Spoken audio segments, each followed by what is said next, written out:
My name is Lily Carter, and for the first 32 years of my life, I thought I understood who I was. I thought I knew what I was worth. I had the career everyone dreams of, Senior Analyst at one of the top financial firms in New York. I had the luxury apartment, the designer clothes, and even the love of my family. Or so I thought. But here's the truth. I spent my entire life chasing approval from someone who would never give it to me, no matter how much I achieved. No matter how much I proved myself, I was never good enough. Not for him, at least. My father, Richard Carter, the powerful real estate mogul, the man whose approval I sought desperately, never saw me as more than a disappointment. Every promotion, every success, every award I received was met with either silence or an empty, dismissive comment. "Good job, but it's not enough. You should have done more." His cold indifference made me feel like I could never be more than a shadow in the background of his perfect life. I tried. God, I tried. I thought maybe a big gift, something grand, something he couldn't ignore, would finally make him see me. So I bought him a yacht, a luxury yacht. I thought it would prove my success. I convinced myself that if he just saw the effort, the gesture, the sheer size of the gift, he would finally look at me and say, "Lily, I'm proud of you." I could already picture his face, his rare, fleeting smile. I imagined him saying, "This is it, Lily. You've finally made it. You've earned it." But when I handed him the keys, when he saw the yacht gleaming in the marina, something inside me snapped. There was no joy, no appreciation, no moment of pride. Just indifference. The same old coldness. But that wasn't even the worst part. What I didn't expect, what I couldn't have predicted, was that my entire life, everything I thought I knew about my family, was a lie. A simple DNA test, done out of curiosity, would change everything. And in front of everyone at that reunion, I would drop the bombshell I had been carrying. Richard Carter is not my father. I stood up. The room fell silent, and as I looked at my father's cold eyes, I said the words that would shatter our family's perfect image. "I'm not your daughter, Richard." Growing up in the Carter family, you'd think we were the definition of success. My father, Richard Carter, built his real estate empire from the ground up, starting with modest investments and turning them into a multi-million-dollar empire. To the outside world, we were the picture-perfect family. The beautiful Beverly Hills mansion, the extravagant holidays, the dinners at exclusive country clubs, the smiles in every family photo. It all looked so perfect from the outside. People envied us. They wanted to be us. And in many ways, I wanted that too. But what people didn't know, what I never spoke about, was the coldness that permeated our home. My father, for all his success, had a way of making everyone around him feel small. Every achievement was an opportunity for criticism, not praise. Nothing was ever enough for him. He valued power, status, and legacy above all else, and those things meant far more than family. When I was younger, I thought that if I just worked harder, if I just became successful in my own right, I'd finally win his approval. I excelled in school, aced every exam, and made sure I was always on top of my game. But instead of being proud, he barely acknowledged it. When I graduated at the top of my class, his first words were, "Why didn't you go to a more prestigious school? You could have done better than that." When I got my first job offer at a top finance firm, he didn't congratulate me. He simply asked, "Is that really the best you could do?" Even my mother, Claire, who I've always loved dearly, was caught in this web of perfection. She was always so kind and gentle, But there was something about her when Richard was around, something different. She became smaller in his presence, quieter, almost like she was afraid to speak. As much as I wanted to believe that our family was like the perfect portraits on our walls, I saw the truth through the cracks. Mom would smile and nod, but I could see the weariness in her eyes. It was like she was living a life that wasn't really hers, one she had agreed to for the sake of maintaining peace in the family. My older brother, James, was the golden child. He was everything my father wanted: outgoing, charming, athletic, and above all, successful in the way Richard could brag about. He played football, dated the right girls, and followed in our father's footsteps by entering the real estate business. James and Richard were two peas in a pod, a perfect match in Richard's eyes.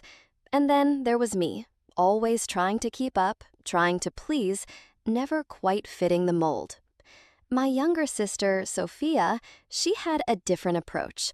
She wasn't as academically driven as I was, but she had this almost supernatural ability to read the room. She could make my father laugh when he was in a foul mood, calm him down when he was angry, and even keep the peace when the tension between him and Mom got unbearable. She didn't care much about competing for Richard's approval, but she found a way to navigate around it by simply keeping everyone happy. She was the family peacemaker, the one who made sure no one ever felt too neglected. But me, I felt invisible. No matter how much I tried, I could never shake the feeling that my father would never look at me the way he looked at James or even Sophia. I tried to prove myself, but it always felt like I was running on a treadmill, working harder but getting nowhere. And yet, despite all of this, I clung to the hope that one day, maybe this year, maybe with this grand gesture, things would change. Maybe the yacht would finally make him see me. Maybe this time I would finally feel like I belonged in this so-called perfect family. But of course, I was wrong. I spent my entire life trying to be perfect. I guess it wasn't just for my father. It was for me too. I wanted to be everything he thought I should be. I wanted to prove to him that I could be successful, that I could rise above his cold criticism, that if I worked hard enough, if I achieved enough, maybe, just maybe, I'd be able to earn his love, or at the very least, his respect. High school was a blur of textbooks, extracurriculars, and achievements. I was the kid who aced every exam, who stayed up late finishing projects, the one who never turned in an assignment late. But even then, it wasn't enough. I remember getting my first A+ in math, and all Richard could say was, "Why weren't you the top of the class? Why didn't you get a perfect score?" No congratulations, no pride, just a harsh reminder that there was always room for improvement, that I wasn't quite good enough yet. When it was time for college, things didn't get better. I got into Cornell University on an academic scholarship, a major achievement in its own right. But Richard, as always, had his doubts. He wanted me to go to the University of California, Berkeley, his alma mater. He claimed it was a better place to network, that it would open more doors for me. In his eyes, my choice felt like a rejection of his legacy. He never said it directly, but I could feel it in every conversation we had leading up to my decision. It was like he was silently disappointed in me for not following in his footsteps, for not doing what he thought was best. But I was determined. I worked 2 part-time jobs while attending Cornell. I didn't take a break, didn't ask for help. I wanted to prove that I could succeed on my own terms. My father would never understand the struggle, but I was determined to show him that I could make it in the world without relying on his connections or his business empire. Even after college, when I landed my first job at a prestigious finance firm in New York City, things didn't change. I moved there with nothing but 2 suitcases and a whole lot of determination. I slept on a friend's couch and applied to every firm I could find. I wanted to make a name for myself, away from the shadows of the Carter family legacy. When I finally got the job at Goldman Sachs, Richard barely acknowledged it. He simply said, "Let's see if you last a month." A month turned into 8 years. And not just that, I kept moving up, from analyst to senior strategist. I became the youngest person in the firm's history to hold such a position. My salary increased, I could afford my dream apartment in Manhattan, and for the first time, I had a sense of financial freedom that wasn't tied to my father's business. But it wasn't the career success that made me feel proud. It was the fact that I had made it on my own, despite Richard's constant doubts. It was the quiet satisfaction of knowing I didn't need his approval to thrive. And yet, that old familiar feeling crept back in. The urge to show him, to make him proud, still lingered in my heart. So, when the idea of the luxury yacht came to me, I convinced myself it was the grand gesture I needed. I was going to show Richard that I wasn't just a daughter trying to prove something. I was someone who had built her success from scratch, who could give him a gift that would finally make him see me. The yacht wasn't just a luxury item. It was my way of saying, "Look, I've made it, Dad. Don't you see?" And that's when I made the biggest mistake of my life, thinking that a material gift could change what had been broken for years. I had always thought that if I worked hard enough, if I just tried a little harder, things would change. But the years of constantly striving for my father's approval, the never-ending cycle of achievement and disappointment, had left me feeling like I was running on empty. I was exhausted, physically and emotionally. But there was always this flickering hope inside me, a belief that one day I would do something big enough, something impressive enough, that my father would finally look at me and say, "I'm proud of you, Lily." And so when the idea of buying him the yacht came to me, it felt like the solution I had been waiting for. A luxury yacht, a symbol of success, a gift that screamed, "I've made it." My success wasn't just a paycheck anymore.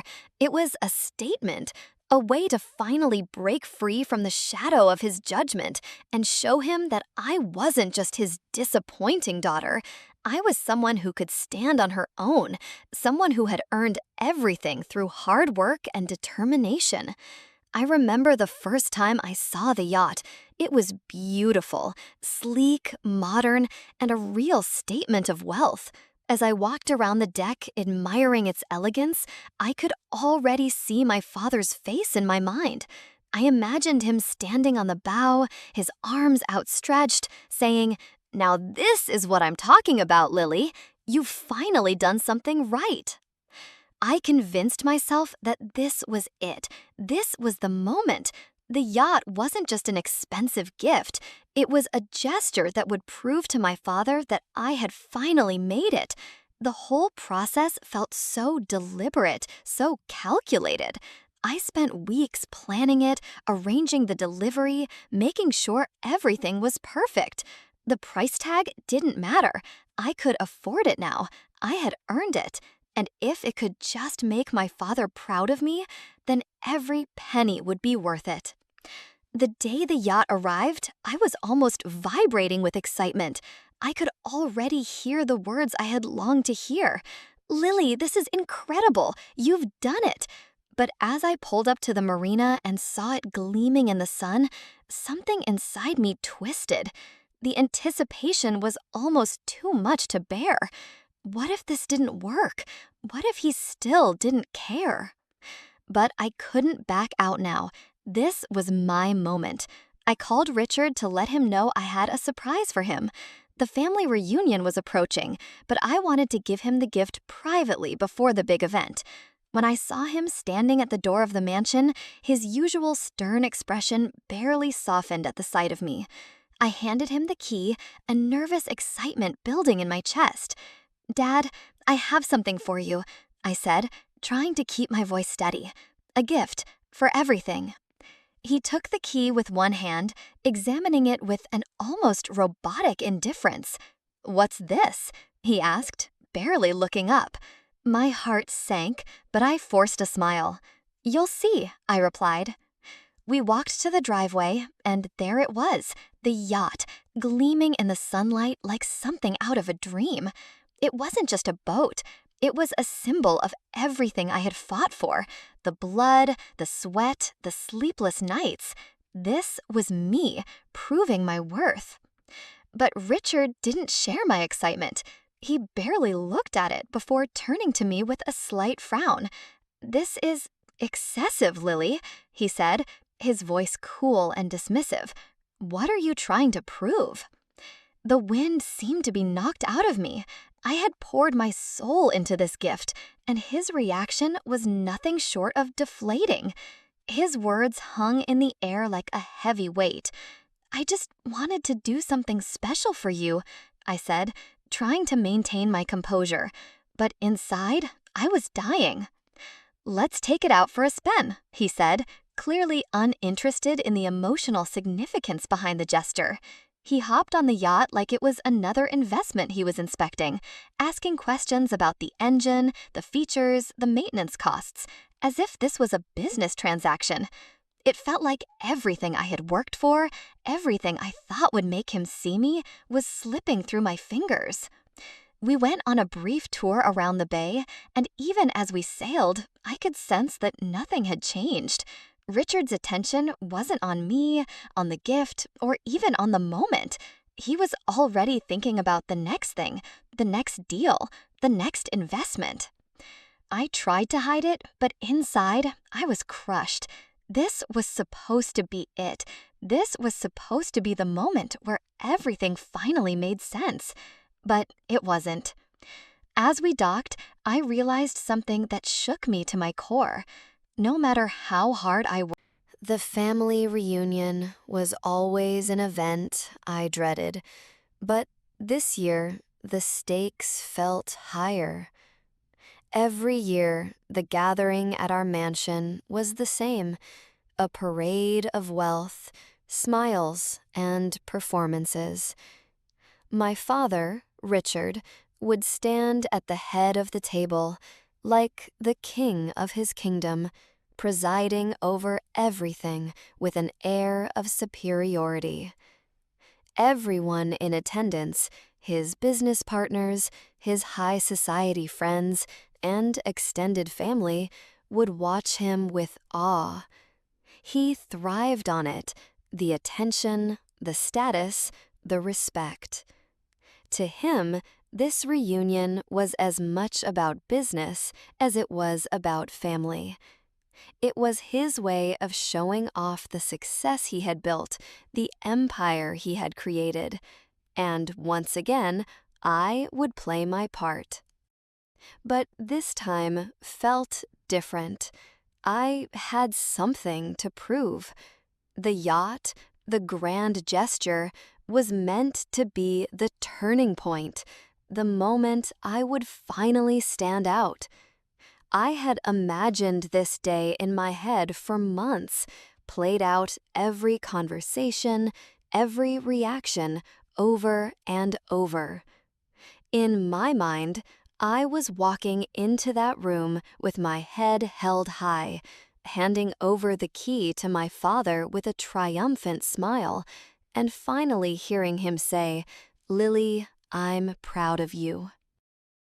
As I walked into the grand foyer of our mansion, the familiar smell of expensive perfume and floral arrangements hit me. I could already hear the buzz of conversation coming from the living room. The air was thick with anticipation, as it always was. Everyone was on edge, performing their roles in the grand family theater.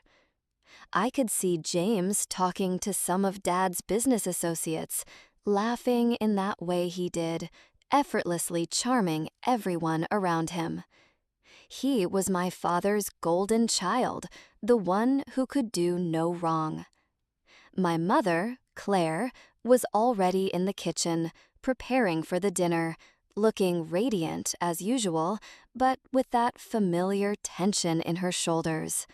She was the picture of grace, always playing the part of the perfect wife, never showing the cracks that ran deep beneath her composed exterior.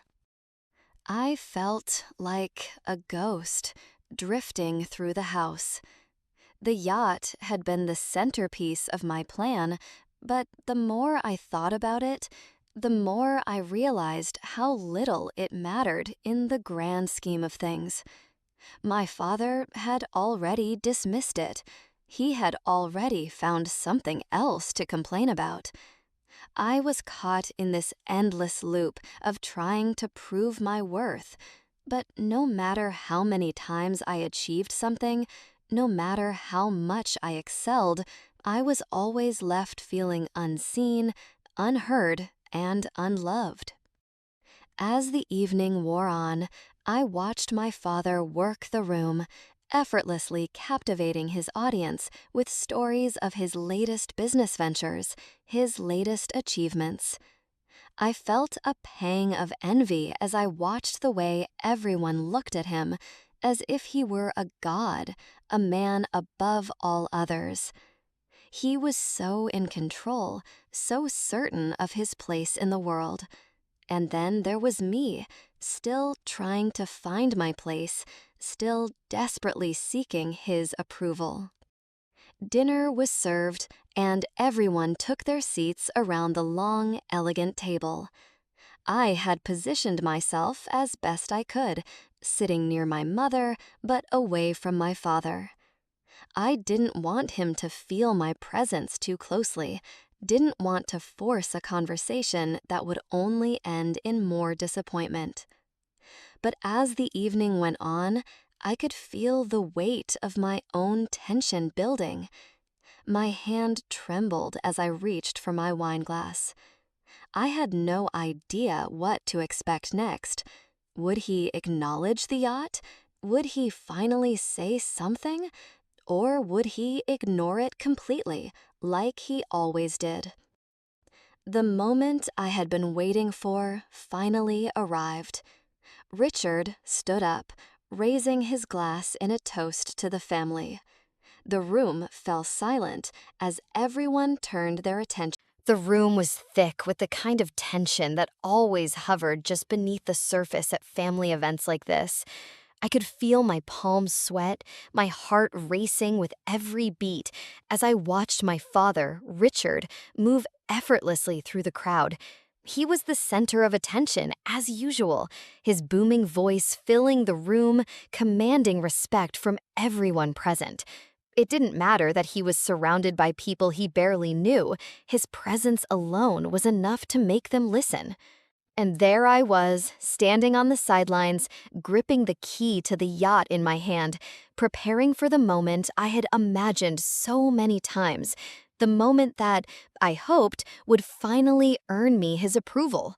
I had spent weeks planning this, pouring every ounce of my energy into making sure it was perfect.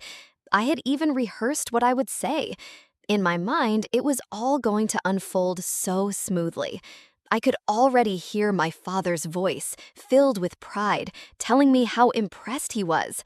"This is incredible, Lily," I imagined him saying. "You've finally done something right." But the moment I had envisioned was slipping away the closer I got to him. The anxiety, which had been bubbling beneath the surface all day, was intensifying with every step I took. I knew that once I handed him the key, everything would change. It had to. When I finally reached him, I felt my throat go dry. Richard was standing by the window, talking to some of his business partners, laughing as if nothing else mattered. He didn't even acknowledge me at first. I cleared my throat, trying to get his attention. "Dad," I said, my voice a little shakier than I wanted it to be. I have something for you. A gift. For everything." He glanced at me briefly, barely raising an eyebrow.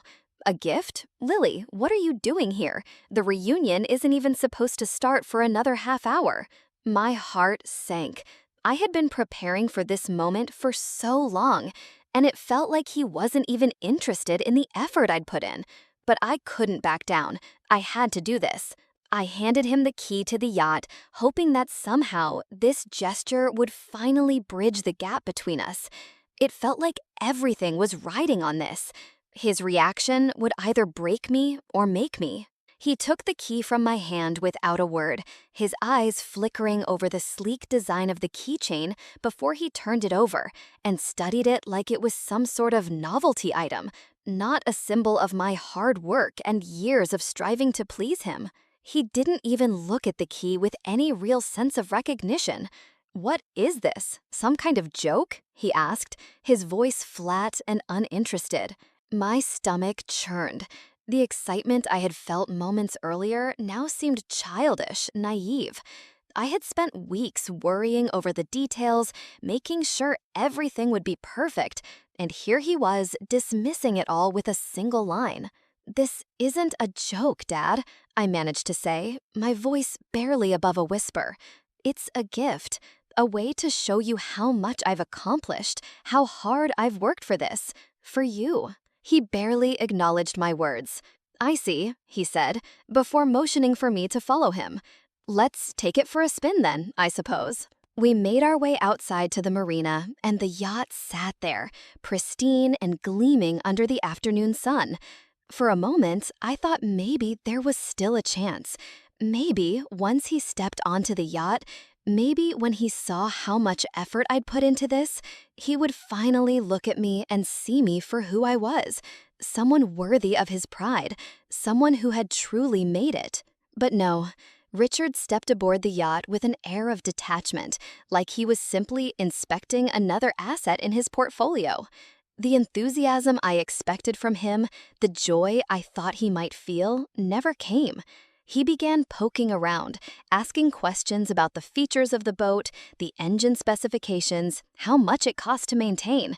It was as if he was examining an investment, not appreciating the gesture his daughter had put so much of herself into. "How much does this thing cost, anyway? What kind of returns does it promise?" he asked, almost absently. I didn't know how to answer him. His lack of emotional response was so cold, so calculated, that it felt like a punch to the gut. Here I was, standing on this beautiful yacht that I had bought with my own money, hoping to finally connect with my father, and he treated it like a business transaction. We spent the next hour on the water, the silence between us growing heavier by the minute. I tried to keep my composure, tried to act like this wasn't affecting me, but inside, I was falling apart. This yacht was supposed to be the thing that bridged the distance between us, but all it did was confirm the truth I had been trying so hard to avoid. No matter what I... The days following the reunion were a blur of numbness. I kept replaying the same moments over and over in my head.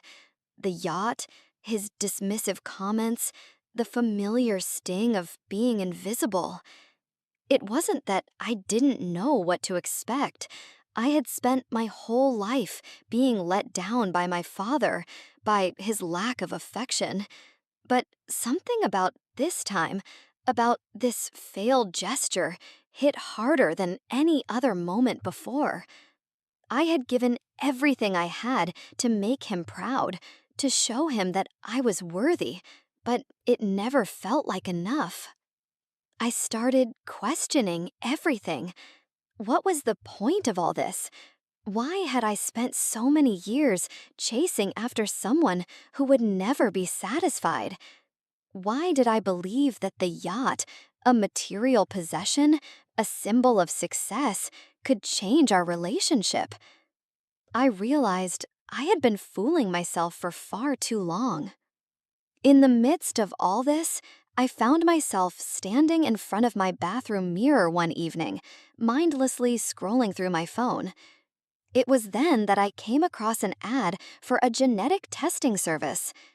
At first, I dismissed it, but the idea of taking a test, something so simple, so easy, seemed almost like a way to distract myself from the reality I was facing. I had always been curious about my ancestry, about where I came from. I had never thought much about my biological father, even though my relationship with Richard had always felt off. But that night, a thought crossed my mind that I couldn't ignore. What if there was more to this story? What if the distance between Richard and me wasn't just about his coldness or my failure to meet his expectations? What if, deep down, there was something I didn't know about myself, something fundamental that could explain the emotional divide between us? The idea nagged at me, and before I knew it, I had ordered the test. It arrived a week later, and as I sat there, holding the box in my hands, I couldn't help but feel a strange sense of anticipation. I told myself it was just for fun, a way to fill the void that had opened up inside me. But as I swabbed the inside of my cheek and sealed the sample, I had no idea that this small act would completely change the course of my life. The results came back a few weeks later, and at first, I didn't think much of them. The report was full of numbers, percentages, and details about my genetic makeup, which I scanned quickly without much thought. But then I saw something that made my stomach drop, something that didn't make sense. It was a simple line in the report.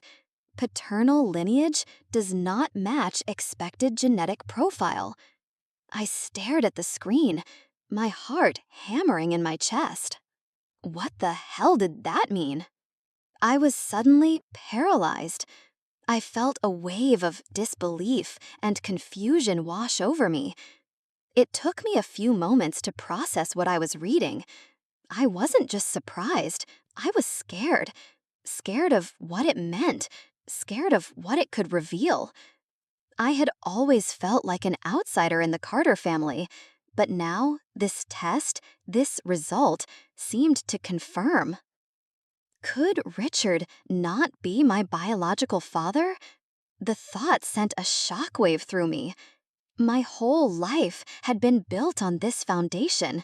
This man, my father, who had been the source of my greatest pain and the person I had tried to impress for so many years. What would it mean if he wasn't really my father? If my entire identity, everything I thought I knew about myself, was built on a lie? I knew I couldn't ignore this, but I also knew I had to be careful. What if I was wrong? What if there was some mistake in the test? I didn't want to jump to conclusions, but the more I thought about it, the more everything started to make sense. The way Richard had always treated me, distant, cold, as if I were someone who didn't truly belong. The feeling I had always had that something was missing, something that couldn't be explained by ambition or success alone. This wasn't just about my failures, it was something deeper. For the first time in my life, I felt like I was standing on the edge of a cliff, looking down into a dark abyss of truth. And as terrifying as the air felt different that day, heavy with the weight of everything that had been building up inside me. I had always been the quiet one, the one who would rather suffer in silence than confront the truth head on. But today was different. The revelation from the DNA test had completely unraveled the threads of my life that I thought were secure, and I couldn't pretend anymore. I couldn't keep living in the shadows of a family that didn't see me, didn't accept me, not when I knew the truth now, not when the truth was sitting in the palm of my hand, sealed in that envelope. It was the day of the family reunion, the annual event that everyone always looked forward to, except for me. To them, it was just another night of making small talk, of celebrating their lives and their accomplishments. But to me, it was always a reminder of how invisible I was, how much I had tried, and how little I had ever mattered. The perfect family facade would be up again, everyone playing their parts, and I was the one who was always left outside, trying to get in. But not today. I stood in front of the mirror, looking at myself one last time before heading down to the gathering. The dress I chose was simple, yet elegant, just like I had always been taught to be. I didn't want to make any waves, just enough to be noticed, to fit in. But now, as I stood there, I realized that I didn't care anymore. I didn't care about fitting in or about impressing anyone. I didn't care if I was still waiting for my father's approval. The truth was, I didn't need it. I grabbed the envelope, holding it tightly in my hand as I walked toward the stairs. Every step felt like it carried more weight than the last. This was it. This was the moment where everything could change, or where everything could fall apart. I found Richard in the grand living room, surrounded by his usual crowd: business associates, distant relatives, people who all seemed to bow to his presence. He was talking about some new real estate venture, his voice booming as he commanded attention. He barely noticed me as I walked in. It wasn't a surprise. It never was. "Dad," I called, my voice louder than I expected. For a split second, I saw his eyes flicker toward me, but he quickly turned his attention back to the people around him, as if I didn't matter. That was when I knew I couldn't wait any longer. "Dad," I said again, more forcefully this time. The room fell silent, the buzz of conversation halting for a brief moment. I had their attention now. Richard looked at me, annoyance flashing in his eyes. "Lily, what is it? Can't you see we're in the middle of something?" I stood there for a moment, the weight of the envelope in my hand feeling like 100 pounds. But I wasn't going to back down now. I was tired of pretending, tired of playing the game. I needed answers, and if I didn't get them today, I might never get them. "There's something I need to tell you," I said, my voice steady, but with a tremor of emotion just beneath the surface. I could feel my heart pounding in my chest, but I couldn't let that stop me. I didn't wait for his response. I held up the envelope in front of me, and his gaze followed it. His expression shifted, curiosity flashing across his face. "This is a paternity test," I said, my voice barely above a whisper. The words felt like they were coming from someone else, someone who was finally done holding back. "And it says, you're not my father." The room went completely still. You could hear a pin drop. The faces around me were a mix of confusion, shock, and disbelief, but none more so than Richard's. His face drained of color, his eyes wide, and for the first time in my life, I saw him speechless. "You... what?" Richard stammered, his voice low, almost threatening. He looked at the envelope like it was a bomb ready to explode. His hands clenched into fists, and for a brief moment, I thought he might lash out, but he didn't. I didn't back down. I was done with being afraid. "I did a DNA test. I found out that I'm not your father. That's why you've never loved me. That's why I've always felt like an outsider in my own family." There was a long pause, and I could feel the tension in the room thickening, almost suffocating. People shifted uncomfortably, unsure of what to say or do. But I couldn't look away from Richard. I needed to see his reaction. I walked away from that room, with my head held high, but inside, I felt like a storm was raging. I knew I had just shattered everything. My father's carefully curated image of the perfect family, the walls I had spent years building around myself, the illusions I'd clung to. I hadn't expected it to be easy, but I never imagined it would feel this heavy, like the weight of 1,000 expectations had just come crashing down on me. As I moved through the house, I could feel the eyes of the family members on me. The awkward silence that followed my confrontation hung in the air like a thick fog. Some were still processing what I had said, others too uncomfortable to speak up, but I could sense the judgment from every corner.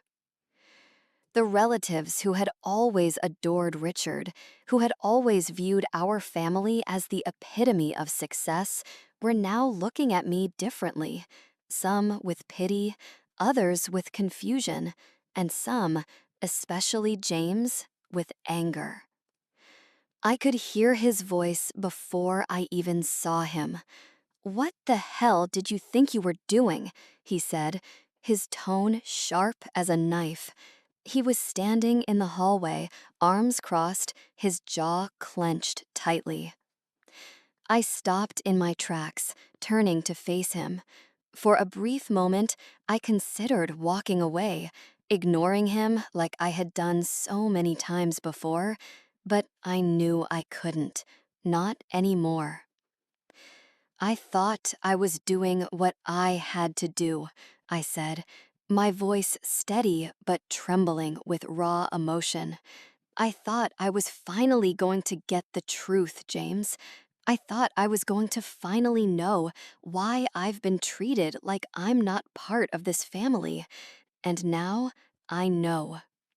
James stared at me, disbelief written all over his face. He had always been the golden child, the one who never had to question his place in our father's world. Everything came easily to him, but now the cracks in our perfect family were starting to show, and he didn't like it one bit. "You've ruined everything," James snapped. "Do you have any idea what this will do to Dad, to Mom?" His voice dropped, his anger seeping into every word. "You think this is some game? You've torn our family apart over something you didn't even understand?" I felt the sting of his words, but I didn't flinch. "No, James. What's been tearing this family apart is the lie that I was ever really part of it. The lie that I mattered. Don't act like this is about me. It's about Dad. It's about the way he's always treated me like I'm just an afterthought. And you know it." His expression hardened, and for a moment I saw a flicker of guilt cross his face, but it was gone before I could even grasp it. He quickly turned away, his voice low but filled with venom. "You've always been so dramatic, always making everything about you. You think you're the only one who's had it hard?"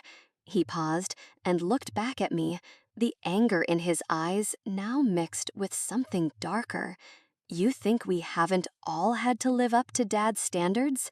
You think I've had it easy?" I took a deep breath, trying to keep my voice calm. "No, I know you haven't had it easy, but you've always been able to play his game. You've always known how to make him proud. I never did. I tried, James. I tried so hard, and I always fell short." The silence that followed was deafening. James didn't say anything else. He just turned and walked away, leaving me standing there, my heart in my throat. I wasn't sure if he was angry with me or if he was just too ashamed to face what I had just revealed. But either way, it was clear that everything had changed. I made my way to the back of the house, trying to find a moment of solitude, but there was no escaping the chaos I had caused. As I entered the garden, I saw my mother standing by the patio, her back to me, staring out over the well-manicured lawn. She hadn't heard my confrontation with James, but I could feel her presence. I walked away from that conversation with my mother, feeling something I hadn't felt in a long time. Relief. It wasn't a joyful relief, like a weight being lifted, but more like the quiet settling of something that had been disturbed for far too long. I had always lived under the shadow of a family that didn't see me for who I truly was, and now I had finally broken free from it. I wasn't sure what came next, but I knew I could never go back to pretending everything was okay. The days after the confrontation were a blur of emotions, anger, confusion, but also clarity. My father didn't want to acknowledge what had just happened, and to be honest, I didn't expect him to.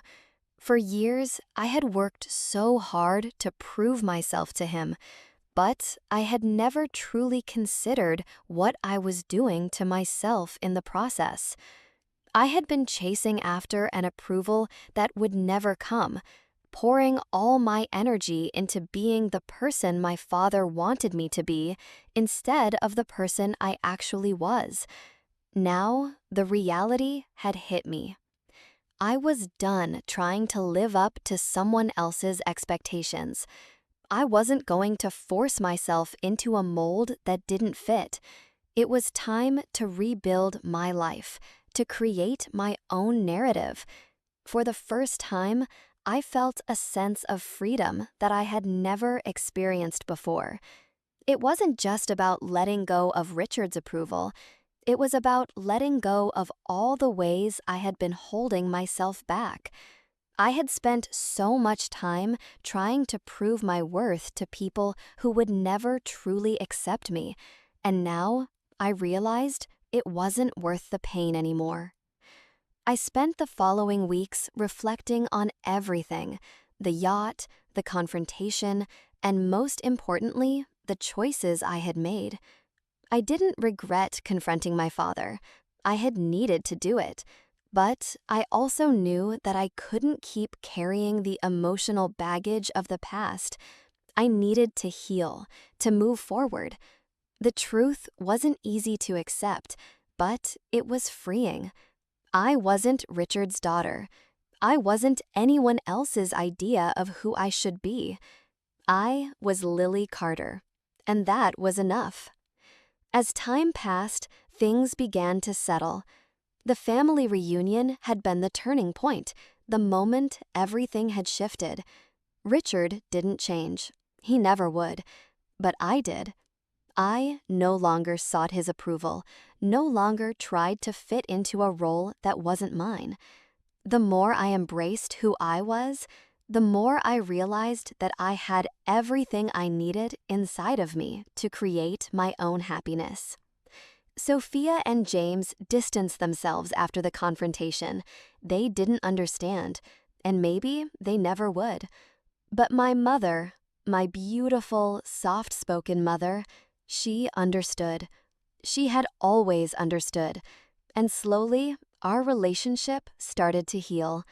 She wasn't perfect. She had her own struggles, her own desires to live up to an image. But we both knew now that we didn't have to do that anymore. We could just be. I still loved Richard, in a way. He was my father, after all. But I had come to terms with the fact that he would never be the father I had wanted, the father I needed, and that was okay. I didn't need his love or validation anymore.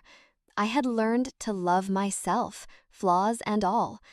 I had freed myself from the need to seek approval from someone who would never give it to me. I started taking small steps toward rebuilding my life. I didn't know exactly what that would look like, but I knew that I was no longer trapped in the same emotional cycle. I began to focus on the things that made me happy: my career, my friends, and most importantly, myself. I stopped apologizing for who I was, stopped trying to fit into a family that wasn't built for me. And somewhere along the way, I found peace, not in the approval of others, but in the acceptance of myself. For the first time in my life, I was free.